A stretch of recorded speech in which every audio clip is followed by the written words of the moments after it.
بسم اللہ الرحمن الرحیم۔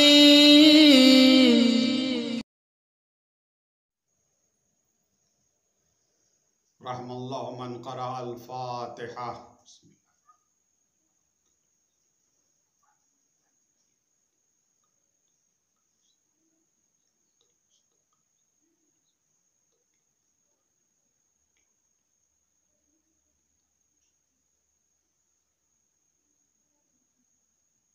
لا حول ولا قوة إلا بالله العلي العظيم۔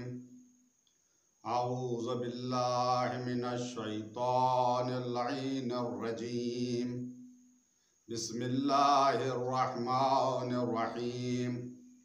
الحمد لله رب العالمين، والصلاة والسلام والتحية والإكرام على أشرف الخلق سيد المرسلين أبي القاسم المصطفى محمد، اللهم صل على محمد وآل محمد وآله الطيبين الطاهرين، ولعنة الله على أعدائهم أجمعين من يومنا هذا إلى قيام يوم الدين وبعد يوم الدين، أما بعد، فقد قال الله تعالى وتبارك في كتابه الحكيم وهو أصدق الصادقين وقوله الحق۔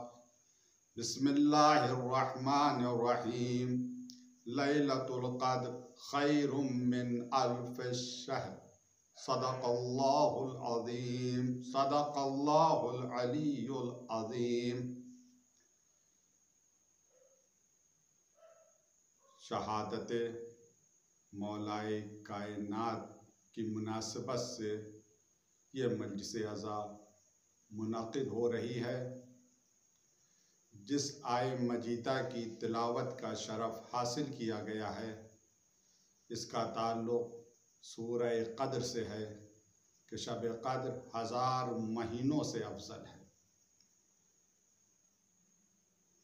اس آیہ مجیدہ کی تفسیر اہل سنت کے مشہور و معروف عالم دین اور مفسر قرآن مجید فخر رازی صاحب نے اپنی مشہور و معروف تفسیر مفاتیح الغیب میں کچھ اس طرح سے کی ہے کہ جو کہا گیا کہ شب قدر 1000 مہینوں سے افضل ہے، وہ ایسے ہی ہے جیسے خندق کے موقع پر پیغمبر اسلام صلی اللہ علیہ وآلہ وسلم نے فرمایا تھا کہ علی کی ضربت ثقلین کی عبادت کے برابر ہے، اور ہمارے یہاں آیا ہے ہماری کتابوں میں کہ افضل ہے۔ اس پر انہوں نے ایک جملہ یہ کہا کہ پروردگار نے صرف 2 چیزوں کو تولا ہے، یا تو شب قدر کی عبادت کو تولا ہے، یا علی بن ابی طالب علیہ السلام کے عمل کو تولا ہے۔ مولائی کائنات کی عظمت اور آپ کی فضیلت اس منزل تک پہنچی ہے کہ کسی کی فکر، کسی کا تصور وہاں تک نہیں پہنچ سکتا۔ اس وقت کی مختصر سی مجلس میں سیرت کا ایک پہلو اور فضائل کا ایک گوشہ آپ کے سامنے عرض کرنا ہے۔ سیرت کا پہلو اس وجہ سے کہ معصومین علیہم السلام راستہ بنانے کے لیے آئے ہیں، اور ہم سب اس راستے پر چلنے کے لیے آئے ہوئے ہیں۔ ہم سب کا فریضہ ہے کہ ہم اسی راستے پر چلیں جو راستہ معصومین نے بنایا ہے۔ یہ سیرت بھی ہے، سیرت مولائی کائنات بھی ہے، اور اس سیرت میں بے انتہا فضائل مرتضوی پائے جاتے ہیں۔ یہ قرآن مجید کی آیت ہے، سورہ بقرہ آیت نمبر 274۔ اس کی شان نزول ملاحظہ فرمائیں، اس آیت کے معنی پر غور کریں، ترجمے پر غور کریں، تب جا کر مولائی کائنات کی فضیلت کا کچھ اندازہ ہو سکتا ہے۔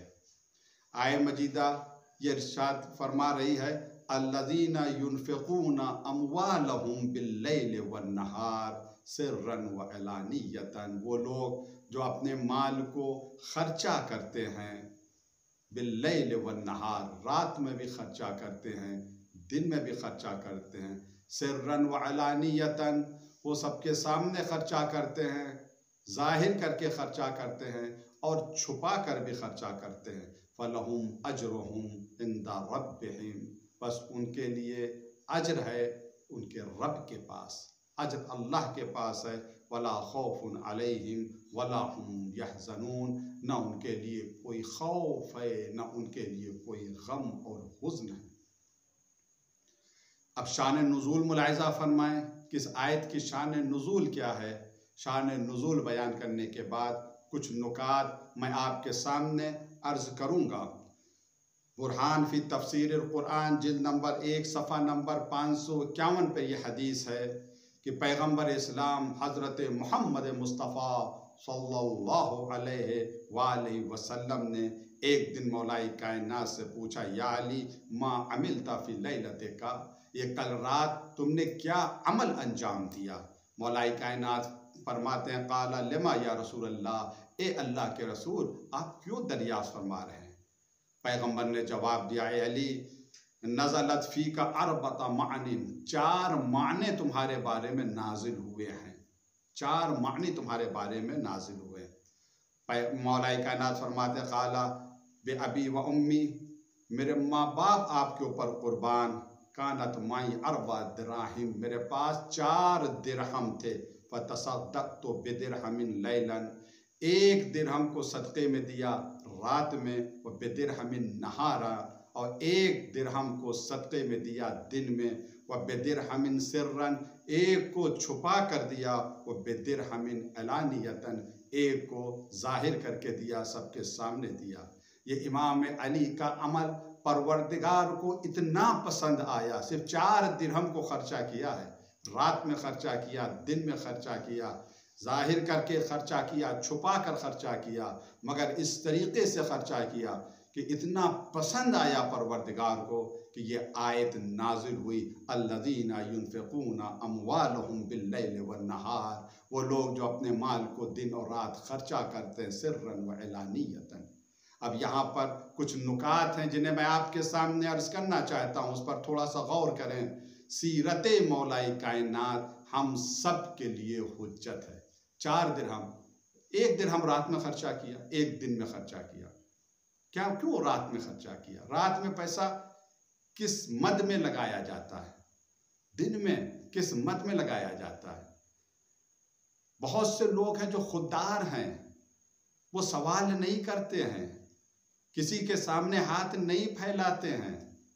کہا جاتا ہے کہ ان کے گھروں میں چولہا جلتا ہے، آگ جلتی ہے، چولہے کے اوپر پتیلی بھی چڑھی رہتی ہے، اس میں کھانے کے بجائے پانی ابلتا رہتا ہے گھر سے، تاکہ گھر سے دھواں نکلے اور پڑوسی یہ سمجھے کہ ان کے یہاں کھانا پک رہا ہے، فاقے نہیں ہو رہے۔ اتنے خوددار ہوتے ہیں۔ رات کا جو درہم خرچہ ہو رہا ہے، انہی خودداروں کے لیے خرچہ ہو رہا ہے۔ یہ مولا کائنات کی سیرت ہے کہ دیکھو، صرف تم انہی کو نہ دو جو تمہارے در پر آ رہے ہیں مانگنے کے لیے، بلکہ جو حاجت مند ہیں، جو پریشان ہیں، جو مصیبتوں میں ہیں، تم خود ان تک پہنچو ان کی مدد کرنے کے لیے۔ یہی سیرت مولا کائنات ہے۔ 1 درہم دن میں خرچہ کر رہے ہیں، ظاہر سی بات ہے فقراء بھی ہیں، مساکین بھی ہیں، ضرورت مند بھی ہیں، جو سوالی ہیں، سوال بن کر آتے ہیں، انہیں بھی مولا کائنات محروم نہیں کرتے۔ قرآن نے حکم دیا کہ سائل کو مت جھڑکو، سائل کو مایوس نہ کرو، جو بھی دست سوال تمہارے سامنے دراز کرے تم یا تو اسے دو، اگر تمہارے پاس نہیں ہے تم اس سے معذرت کر لو۔ 1 درہم انہوں نے چھپا کر خرچہ کیا۔ جو چھپا کر اللہ کی راہ میں صدقہ دیتا ہے، یہ چھپا ہوا صدقہ پروردگار کے غیظ و غضب کو خاموش کر دیتا ہے۔ انسان جب گناہ کرتا ہے تو پروردگار کو غیظ آتا ہے، غضب آتا ہے۔ انسان جب معصیت کرتا ہے تو پروردگار کو غیظ اور غضب آتا ہے، مگر صدقہ اسی غیظ و غضب کو خاموش کر دیتا ہے، اللہ کے غضب کو اس کی رحمت میں بدل دیتا ہے۔ اور 1 درہم آپ سر عام دے رہے ہیں، ظاہر کر کے دے رہے ہیں، کھلم کھلا دے رہے ہیں، وہ بھی دکھاوے کے لیے نہیں ہے، کہ لوگ مدح و ثنا کریں، وہ اس وجہ سے ہے تاکہ لوگوں میں تشویق آئے، شوق آئے، لوگوں میں بھی کار خیر یا اللہ کی راہ میں خرچ کرنے کا جذبہ پیدا ہو، مدد کرنے کا جذبہ پیدا ہو۔ اسی وجہ سے کہا گیا کہ اگر تم یہ سمجھ رہے ہو کہ اگر تم کار خیر میں ظاہر کرو گے اپنے کار خیر کو، سب کے سامنے کار خیر انجام دو گے، تو بہت سے لوگ تمہارے ساتھ جڑ جائیں گے اس کار خیر میں۔ تب چھپا کر نہ کرو، ظاہر ہو کر کرو، بس نیت میں کھوٹ نہیں ہونا چاہیے۔ اپنی مدح و ثنا کے لیے اللہ کی راہ میں پیسہ نہ خرچ کرو، اس کی رضا کے لیے پیسہ خرچ کرو۔ ضرورت دیکھو کس بات کی ضرورت ہے، اگر رات میں خرچہ کرنے کا موقع آئے تو رات میں خرچہ کرنے کے لیے جاؤ، دن میں خرچہ کرنے کا موقع آئے تو دن میں جاؤ، چھپا کر دینے کا موقع آئے تو اس طرح سے چھپا کر دو کہ بس دینے والا جان رہا ہے یا لینے والا جان رہا ہے یا وحدہ لا شریک جان رہا ہے۔ اور جب یہ دیکھو کہ ایسا موقع ہے کہ اگر تم خرچہ کرو گے تو تمہیں دیکھ کر بہت سے لوگ مدد کے لیے آمادہ ہو جائیں گے، تو اللہ کی راہ میں تم خرچہ کرو، ظاہر کر کے خرچہ کرو۔ یہ مولائی کائنات کی سیرت ہے کہ جب خرچہ کرتے ہیں، انفاق کرتے ہیں، صدقہ دیتے ہیں تو قرآن کی آیتیں نازل ہوتی ہیں۔ ایک اور حدیث ہے، اس میں امام علی علیہ السلام کی سیرت کو کس طریقے سے بیان کیا گیا ہے۔ امام محمد باقر علیہ السلام فرماتے ہیں کانا واللہ، دیکھیں کس طریقے سے امام علی کی سیرت کو پانچوں امام علیہ السلام نے بیان کیا، کیسی ان کی خوبصورت سیرت اور کیا ان کی سادہ زندگی تھی، کتنی سادگی سے زندگی کو گزارا ہے مولائی کائنات نے۔ آپ فرماتے واللہ ان کانا، مولائی کائنات کے بارے میں، علی لیاکل اکلۃ العبید ویجلس جلسۃ العبید، کھانے کا انداز کیا تھا مولائی کائنات کا، بادشاہوں کی طرح نہیں کھانا کھاتے تھے، بیٹھنے کا انداز کیا تھا، حاکموں کی طرح نہیں بیٹھتے تھے، شہنشاہوں کی طرح نہیں بیٹھتے تھے، جس طریقے سے غلام کھانا کھاتا اس طریقے سے کھاتے تھے، جس طریقے سے غلام بیٹھتا تھا اس طریقے سے بیٹھتے تھے۔ اس کا مقصد یہ ہے کہ تواضع انکساری کی انتہا تھی مولائی کائنات کے اندر، اور یہ تواضع خدا کو اتنی پسند آئی، ہیں تو عبد خدا، اللہ کے بندے ہیں، مگر ایسے عظیم بندے ہیں کہ کچھ لوگوں کو خدائی کا بھی دھوکہ ہو جاتا ہے۔ اتنے کمالات کا ظہور آپ کی ذات سے ہوا، مگر خود مولائی کائنات کی ذات، ان کی زندگی کتنی سادہ زندگی تھی۔ آپ اگر کپڑا خریدتے تھے بازار سے لباس کے لیے، 2 کپڑے خریدتے تھے، ان میں سے جو اچھا کپڑا ہوتا تھا وہ اپنے غلام کو دیتے تھے، اور جو کم قیمت کا کپڑا ہوتا تھا وہ خود پہنتے تھے۔ یہ مولائی کائنات کی سیرت۔ عام اعتبار سے اگر دیکھا جائے تو لوگ کیا کرتے ہیں، جب کوئی چیز لے کر آتے ہیں تو اچھی چیزیں اپنے لیے رکھ رکھتے ہیں، اور جو کام کی نہیں ہیں ان کو اللہ کی راہ میں خیرات اور زکوٰۃ یا صدقے کے طور کے اوپر فقراء اور غریبوں کو، غربا کو دے دیتے ہیں، اور پھر اپنے آپ کو بہت بڑا مومن سمجھتے ہیں، اپنے آپ کو امام علی کی راہ پر چلنے والا سمجھتے ہیں۔ امام علی کی کیا فضیلت ہے، ان کی کیا سیرت ہے، جو اچھا کپڑا ہے وہ غلام کو پہنایا جا رہا ہے، اور جو کم قیمت کا کپڑا ہے وہ خود امام علی پہن رہے ہیں۔ 5 سال کی دور حکومت، پانچ امام فرماتے لقد ولع 5 سنین، 5 سال کی حکومت کی، 1 سال 2 سال کے لیے کوئی وزیر بن جاتا، منسٹر بن جاتا، حاکم بن جاتا، اتنا پیسہ کما لیتا۔ 5 امام فرماتے 5 سال تک حکومت کی، اینٹ کے اوپر اینٹ نہیں رکھی، جیسے پہلے تھے ویسے حکومت کے درمیان رہے، ویسے ہی حکومت کے بعد رہے مولائی کائنات۔ کھانا بھی کھلاتے تھے لوگوں کو، مگر کیا ان کی سیرت تھی کھانا کھلانے میں؟ ایسا نہیں کہ مولائی کائنات سوکھی روٹی، جو کی روٹی کھاتے تھے تو مہمانوں کو بھی سوکھی روٹی کھلاتے تھے، مہمانوں کو بھی جو کی روٹی کھلاتے تھے، ایسا نہیں ہے۔ 5 امام علیہ السلام فرماتے ہیں کہ لا یطعم الناس خبز البر واللحم، لوگوں کو کھانا کھلاتے تھے، گیہوں کی روٹی اور گوشت کھلاتے تھے لوگوں کو، مہمانوں کو اچھا کھانا کھلاتے تھے۔ وَيَنْصِرُفُ إِلَى مَنْزِلِهِ، لیکن جب خود اپنے گھر آتے تھے فَيَأْكُلُ خُبْزَ الشَّعِيرِ وَالزَّيْتِ وَالْخِلِ، تو یہی جو کی سوکھی ہوئی روٹی کھاتے تھے، زیتون کا تیل یا سرکہ۔ لیکن جو دوسرے لوگ ہوتے تھے انہیں اچھا کھانا کھلاتے تھے۔ خود مولا کائنات اپنے لیے کیا پسند کر رہے ہیں؟ جو کہ روٹی پسند کر رہے ہیں۔ جب دو امر مولا کائنات کے سامنے پیش آتے تھے، یعنی دو کام جب مولا کائنات کے سامنے پیش آتے تھے، دو کام، دونوں میں اللہ کی رضا، دونوں میں اللہ کی خوشنودی، تو مولا کائنات ان دونوں کاموں میں سے اس کام کو اپنے لیے انتخاب کرتے تھے جس میں سختی ہو، جس میں شدت ہو۔ ہم لوگوں کی کیا سیرت ہے؟ آسان راستہ دیکھتے ہیں، آسان کام دیکھتے ہیں۔ اکثر لوگ کہتے ہیں کوئی شارٹ کٹ دعا پڑھوا دیجئے، کوئی آسان سا عمل بتا دیجئے۔ دین آسانی کے لیے نہیں ہے۔ مولا کائنات کی سیرت کیا؟ جو سخت سے سخت کام ہو وہ کام مولا کائنات کریں۔ مولا کائنات کے چاہنے والوں کے لیے یہ ضروری ہے کہ وہ آسانی نہ تلاش کریں، بلکہ اس کام، وہ نیک کام جس میں اللہ کی رضا اور مرضی ہو، اس میں شدت اگر ہے، سختی اگر ہے، اسے بجا لانے میں مشکلات ہیں، تو اس مشکلات کے اوپر غلبہ حاصل کریں۔ اور مولا کائنات کی کیا سیرت؟ 1000 لقد اعتق 1000 مملوک، 1000 غلاموں کو مولا کائنات نے آزاد کیا، ایک دو نہیں، 1000 غلاموں کو۔ اب ظاہر سی بات ہے یہ غلام مولا کائنات کے تھے، ان کو آزاد کیا۔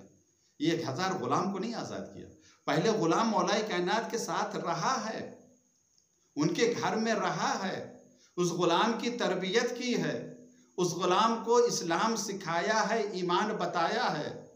1000 غلام نہیں آزاد کیے مولا کائنات نے، 1000 مبلغین اسلام کو سماج اور سوسائٹی کے حوالے کیا، مسلمانوں کے حوالے کیا۔ یہ غلام آزاد ہو جائے گا، اپنی زندگی کا جب زندگی کی شروعات کرے گا تو ہم نے اس کی تربیت کر دی ہے، ایک اچھا مبلغ ہوگا، دین خدا کو دوسروں تک پہنچائے گا۔ اچھا یہ غلام کہاں سے آزاد کیے مولا کائنات؟ من قد یمین ہے، اپنی ذاتی محنت کی کمائی سے۔ تربت منہ یداہ وارق فیہ وجہہ، ایسی ذاتی کمائی کہ اس میں ہاتھ مٹی میں مل جاتے تھے اور پسینہ چہرے سے ٹپکتا تھا۔ مولا کائنات محنت کرتے تھے، مشقت کرتے تھے، کھیتی کرتے تھے، تجارت کرتے تھے، باغبانی کرتے تھے۔ نہ جانے کتنے چشمے مولا کائنات نے کھودے ہیں، کتنے کنویں کھودے ہیں۔ عربوں میں پانی کی بہت اہمیت ہوتی تھی۔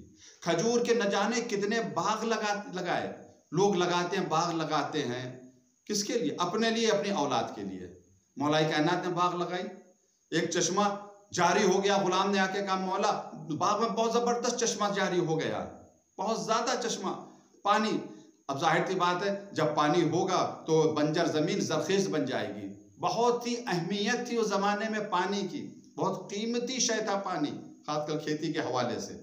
مولا کائنات نے سب کو جمع کیا اور فوراً صیغہ وقف جاری کیا اور سب کو گواہ بنا کر کہا کہ ہماری اولاد کو کوئی حق نہیں ہے کہ اس باغ، اس چشمے سے وہ استفادہ کرے، ہم اسے وقف کر رہے ہیں اللہ کے بندوں کے لیے۔ اپنے لیے کمانے والے بہت ہوتے ہیں، مخلوق خدا کے لیے پسینہ بہانے والے بہت کم ہوتے ہیں۔ انہی میں سے مولا کائنات کی بھی ذات تھی کہ لوگوں کے لیے محنت کرتے تھے۔ اسی لیے امام محمد باقر علیہ السلام فرماتے وَمَا أَتَاقَ عَمَلُهُ أَحَدٌ مِّنَ النَّاسِ، کوئی بھی ویسا عمل نہیں کر سکتا ہے جیسا عمل امام علی علیہ السلام نے کیا۔ بالکل بے عین نہیں، ویسا عمل تو نہیں ہم کر سکتے ہیں، لیکن اس راستے پر تو چلنے کی کوشش کریں۔ 100% خلوص نہیں آ سکتا ہے، لیکن 2% تو آ جائے، 10% تو خلوص آ جائے۔ یہ ہے مولا کائنات کی سیرت۔ فضائل مولا کائنات کے کتنے ہیں؟ لا تحصا، ہم انہیں شمار نہیں کر سکتے ہیں، اتنے فضائل ہیں، کوئی انہیں سمجھ نہیں سکتا ہے۔ جناب ابو ذر جو ایمان کے 9 درجے پر فائز ہیں، ان سے مخاطب ہو کر مولا کائنات فرماتے ہیں اے ابو ذر تم ہمارے کن تک نہیں پہنچ سکتے، یعنی ہماری حقیقت تک تم نہیں پہنچ سکتے، ہم کیا ہیں تم نہیں سمجھ سکتے۔ نزلونی عن الربوبیہ، ہمیں رب نہ کہنا، ہمیں خدا نہ کہنا، خدائی کا دعویٰ ہمارے لیے نہیں کرنا، ہمارے فضائل بیان کرو۔ ہم نہیں سمجھ سکتے مولا کائنات کی عظمت۔ کیا عظمت ہے مولا کائنات کی؟ اصول کافی باب ایمان والکفر، یہ حدیث ہے اصول کافی کی، عظیم حدیث ہے، اس کو غور فرمائیں۔ اس حدیث کو بیان کیا ہے امام محمد باقر علیہ السلام نے۔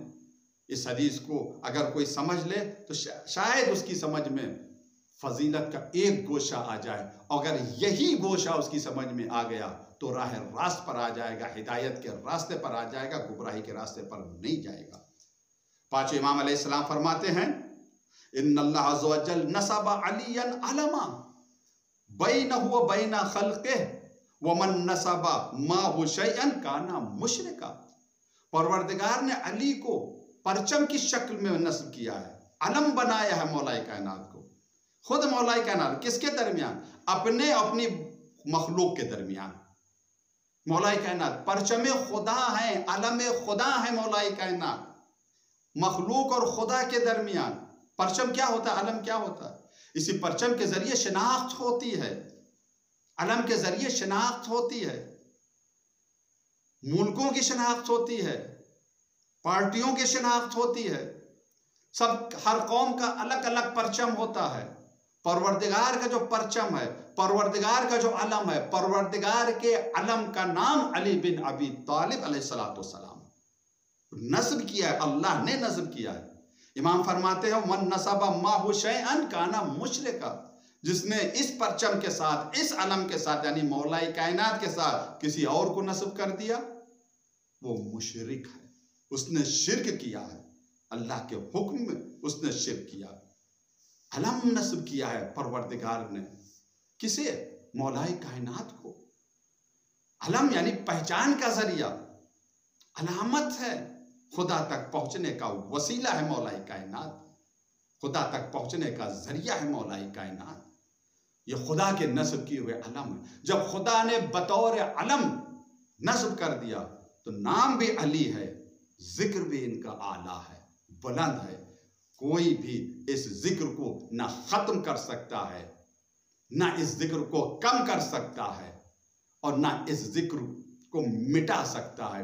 مٹانے والے خود مٹ جائیں گے، مٹ رہے ہیں، مٹتے رہیں گے، مگر علی کا ذکر کبھی ختم نہیں ہو سکتا۔ کیوں؟ کیونکہ مولا کائنات خود علم ہیں، پروردگار کے بنائے ہوئے ہیں، بلند ہے مولا کائنات، بہت عظیم، بہت ہی عظیم کردار اور شخصیت اور فضائل اور کمالات کے مالک ہے مولا کائنات۔ اسی وجہ سے ہم دیکھتے ہیں کہ جب ضربت آپ کے سر مبارک پر پڑتی ہے تو ایک آواز کوفے والوں کے کانوں میں پہنچتی ہے۔ علماء نے بیان کیا کہ یہ آواز جناب جبرائیل امین کی تھی، وہ فرشتے کی تھی۔ وہ آواز کیا تھی؟ جناب جبرائیل نے کیا فرمایا تھا؟ تحدت واللہ ارکان الہدا، خدا کی قسم ارکان ہدایت منہدم ہو گئے، ہدایت کا رکن گر گیا۔ کچھ کتابوں میں آیا ہے تحدت واللہ ارکان السماء، ارکان سما، آسمان کے رکن منہدم ہو گئے، گر گئے۔ کیا مقصد؟ ارکان ہدایت گر گئے، یعنی یہ مولا کائنات کی ذات نہیں ہے، یہ صرف ابو طالب کے بیٹے کی ذات نہیں ہے، یہ رکن ہدایت ہے، ہدایت کا رکن ہے، پلر ہے ہدایت کا۔ ان کی شہادت نہیں ہوئی، پورا نظام میں ہدایت وہ منہدم کر دیا گیا ہے۔ اسی وجہ سے دیکھیے کتنی گمراہی آ گئی ہے، کتنے لوگ گمراہی کے راستے پر چلے۔ اور دوسرا جملہ کیا تھا جناب جبرائیل کا؟ انتسمت اعلام التقا، مٹ گئے، مٹا دیے گئے۔ اعلام جمع ہے علم کی، پرچم کی، تقا یعنی متقی، پرہیزگار، پاکیزہ، مٹا دیا گیا۔ ان علموں کو مٹا دیا گیا، ان پرچموں کو مٹا دیا گیا جو پاکیزگی کے پرچم تھے، جو تقوی کے پرچم تھے۔ یہاں پر صرف لفظ علم نہیں، پانچوں امام نے کیا فرمایا حدیث میں کہ پروردگار نے امام علی کو علم نصب کیا ہے اپنے اپنی مخلوق کے درمیان۔ پرچم خدا کا نام ہے امام علی، جناب جبرائیل اعلام کہہ رہے ہیں، یعنی علم کی جمع، ایک پرچم نہیں ہے۔ امام علی کی ذات تو ایک ہے، مگر یہ پرچم ہدایت بھی ہے، پرچم تقوی بھی ہے، پرچم ایمان بھی ہے، پرچم جہاد بھی ہے، پرچم نماز بھی ہے، پرچم روزہ بھی ہے، پرچم حج بھی ہے۔ ہر نیکی کا پرچم مولا کائنات کی ذات ہے، ہر نیکی کا علم مولا کائنات کی ذات ہے۔ اسی وجہ سے جناب جبرائیل کہتے ہیں یہ صرف علی کی شہادت نہیں ہے، بلکہ یہ ہدایت کے ارکان منہدم ہو گئے ہیں، علم گرا دیا گیا ہے۔